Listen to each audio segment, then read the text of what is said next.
ரஜினிகாந்த் இப்போ லோகேஷ் கனகராஜ் இயக்கும் கூலி படத்தில் நடிச்சிட்டு வராரு. இந்த படத்துக்கு அதீத எதிர்பார்ப்பு காணப்படுது. அதைத் தொடர்ந்து ரஜினிகாந்த் இப்போ மீண்டும் ஹிட் பட இயக்குனரோட ஜாயின் பண்ணி பணியாற்ற இருக்காராம். அது யார் அந்த இயக்குனர், வாங்க நம்ம வீடியோக்குள்ளே போய் பார்ப்போம்.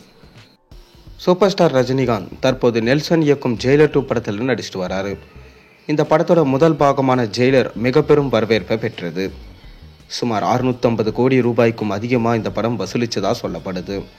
இது போன்று லோகேஷ் கனகராஜ் இயக்கும் கூலி என்ற படத்திலும் ரஜினிகாந்த் நடிச்சிட்டு வராரு. இந்த படத்துக்கும் அதிக எதிர்பார்ப்பு காணப்படுது. அதாவது ரஞ்சித் இயக்கிய காலா மற்றும் சங்கர் இயக்கிய 2.0 படத்திற்கு பின்னர் ரஜினிகாந்த் கார்த்திக் சுப்புராஜ் இயக்கத்தில் பேட்டை என்ற திரைப்படத்தில் நடிச்சிருந்தார். 2019ஆம் ஆண்டு வெளியான இந்த திரைப்படம் மிக பெரும் வரவேற்பை பெற்றது. குறிப்பாக ரஜினிகாந்தோட கெட்டப்பிற்கு கம்பேக் கொடுத்ததா ரசிகர்கள் பலரும் பாராட்டினாங்க. நீண்ட இடைவெளிக்கு பிறகு மிகவும் ஸ்டைலிஷான படத்தில் ரஜினிகாந்த் நடித்து இருந்ததா இயக்குனர் கார்த்திக் சுப்புராஜ் பாராட்டுகள் குவிந்தன. இந்த நிலையில் ஜெயிலர் 2 படத்துக்கு பின்னர் ரஜினிகாந்த் கார்த்திக் சுப்புராஜ் இயக்கத்தில் நடிப்பார் என்ற தகவல்கள் வெளிவந்திருக்கு.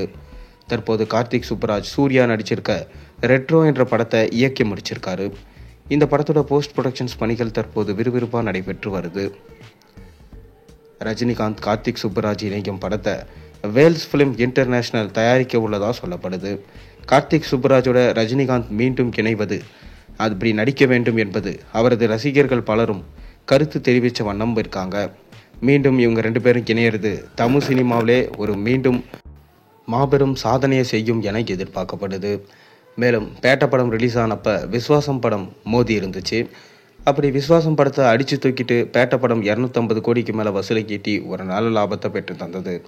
பேட்ட படத்தில் சூப்பர் ஸ்டார் ரஜினிகாந்தோட ரசிகராகவே மாறியிருப்பார் நம்ம கார்த்திக் சுப்புராஜ். ஒரு ஃபேன் பாய் சம்பவம் பண்ணால் எப்படி இருக்கும், அந்த மாதிரி தான் ரஜினியை வச்சு சம்பவம் பண்ணியிருந்தார். அதுபோல தான் பார்த்தீங்கன்னா இப்போ மீண்டும் நம்ம ரஜினியை வச்சு படம் பண்ண போகிறாரு. இந்த படம் ரெட்ரோ ஸ்டைலில் இருக்கும் என சொல்லப்படுது. அதாவது சூர்யா நடிக்கிற ரெட்ரோ இல்லைங்க, பழைய காலத்து ரெட்ரோ ஸ்டைலில் இருக்கும் என சொல்லப்படுது. விண்டேஜ் ரஜினியை இதில் கொண்டு வர பிளான் பண்ணியிருக்காராம் கார்த்திக் சுப்புராஜ். கதையுமே பார்த்தீங்கன்னா நம்ம ரஜினிகிட்ட சொல்லியிருக்காரு. ரஜினிக்குமே பார்த்தீங்கன்னா ரொம்ப பிடிச்சு போக கூடிய விரைவில் இந்த படத்தை அனௌன்ஸ்மெண்ட் பண்ண போகிறாங்க. நீங்கள் நம்ம கார்த்திக் சுப்புராஜும் ரஜினியும் இணையும் படத்துக்காக எந்த அளவுக்கு வெயிட் பண்ணுறீங்கிறத மறக்காம கீழே கமெண்ட்டில் சொல்லுங்கள். சேனலுக்கு சப்ஸ்கிரைப் பண்ண, லைக் பண்ணுங்கள், பெல் ஐகானை ப்ரெஸ் பண்ணுங்கள்.